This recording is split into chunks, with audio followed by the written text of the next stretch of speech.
The world was consumed by war. Millions of soldiers fought across continents, and the fate of nations hung in the balance. But while governments focused on victory, one man was thinking far beyond the war. His name was Osborne. Unlike the generals and politicians of his time, Osborne believed that the world's nations were doomed to repeat the same circle of conflict forever. He saw democracy, monarchy, and dictatorship as temporary systems destined to collapse. He had a different vision, a single empire, one ruler, one world. On June 6, 1944, as Allied forces landed on the beaches of Normandy, Osborne watched the events unfold from a hidden estate in occupied Europe. To everyone else, D-Day was the beginning of the liberation of Europe. To Osborne, it was an opportunity.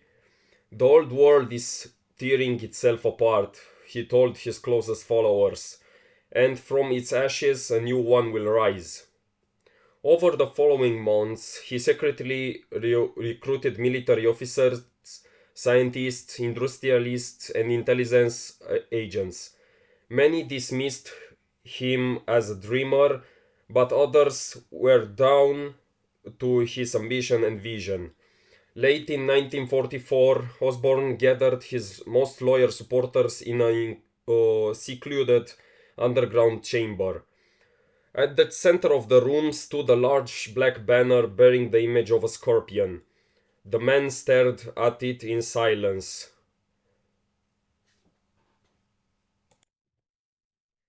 Rain hammered the windows of a military barracks as thousands of Allied soldiers prepared for the largest invasion in history. Among them stood Osborne. To everyone around him, he was just another British officer waiting to cross the English Channel, calm, disciplined, and loyal. But inside his mind was somewhere else. He wasn't thinking about defeating Germany, he wasn't thinking about liberating Europe, he was thinking about power. For years, Osborne had watched nations rise and fall. He had seen government collapse under corruption, greed, and war. The coming invasion convinced him of one thing: the world was weak.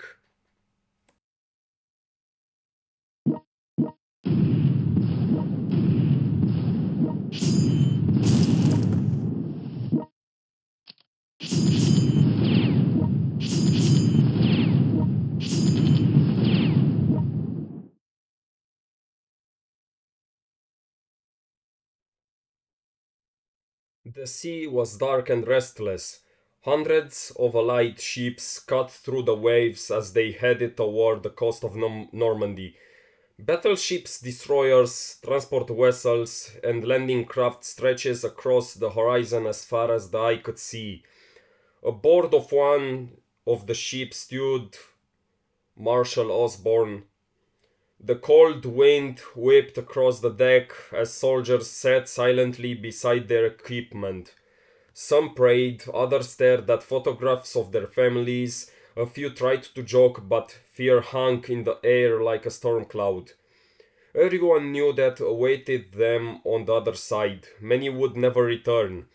Osborne leaned against the railing, watching the endless line of ships moving through the darkness. A young soldier approached him. "Sir, are you nervous?"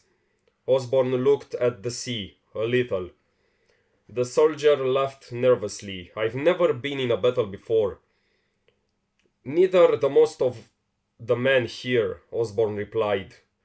The soldier nodded and returned to his unit, but Osborne wasn't worried about the battle. His attention was fixed on the fleet itself.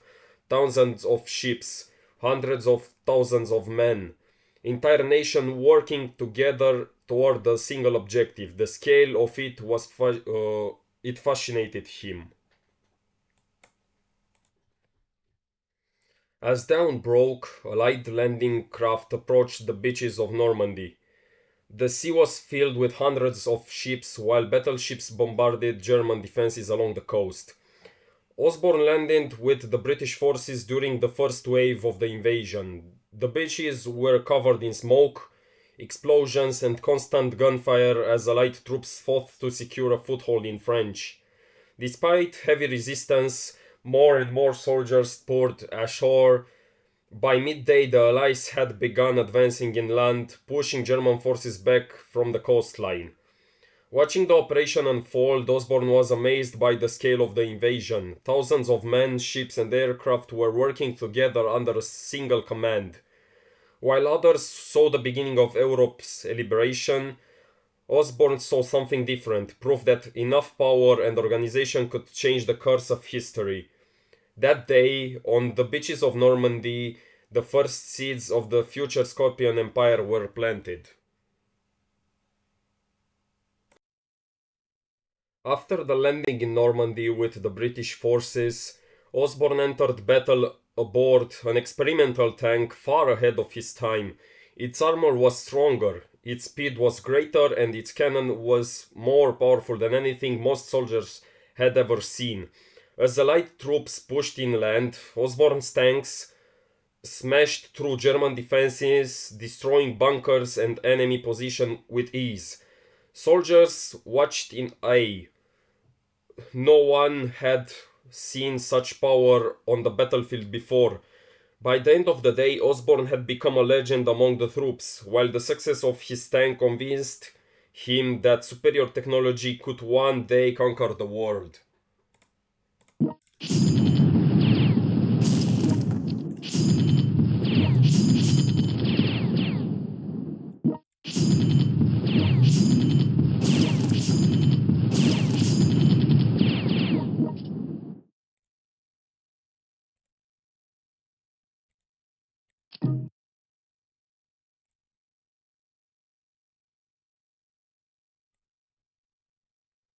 August 1944.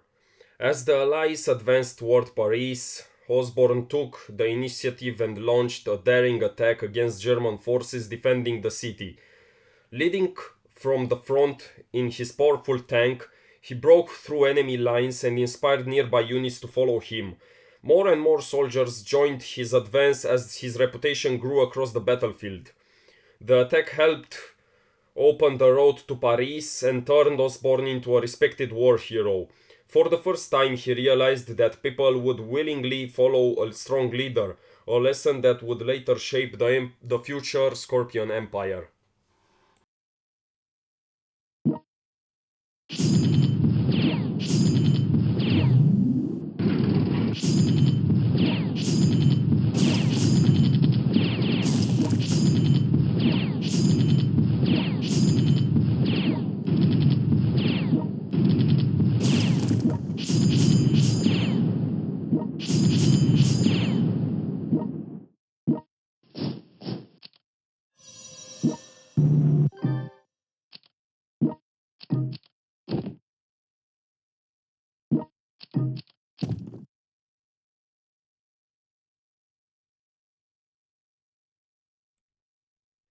A few days after his breakthrough, Osborne led Allied forces into Paris. German resistance quickly collapsed as his armored units pushed through the city. By the end of the operation, Paris was liberated, crowds celebrating in the streets, and Osborne's reputation grew even further. The victory marked another step in his rise to power and influence.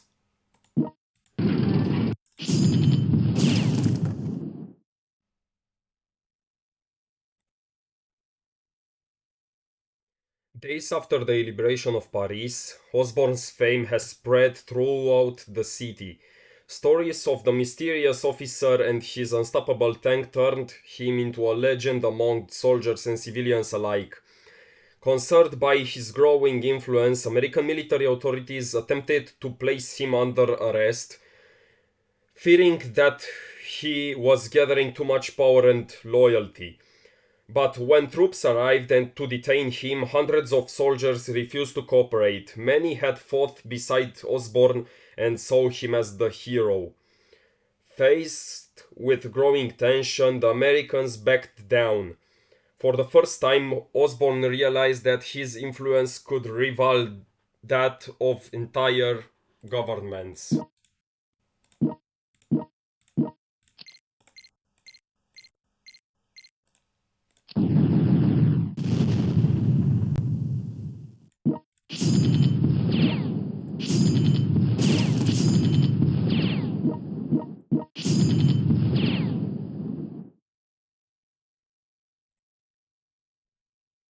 As French regained control of its territory and the war moved eastward, Osborne vanished.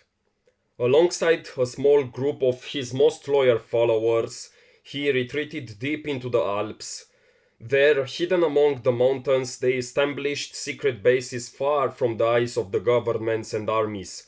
For months, no trace of them could be found. The man, whose name had become a legend in the streets of Paris, seemed to have disappeared like a ghost. Rumors spread across Europe. Some believed that he had been killed, others claimed he was building something in the mountains. Nobody knew the truth, and that was exactly what Osborne wanted.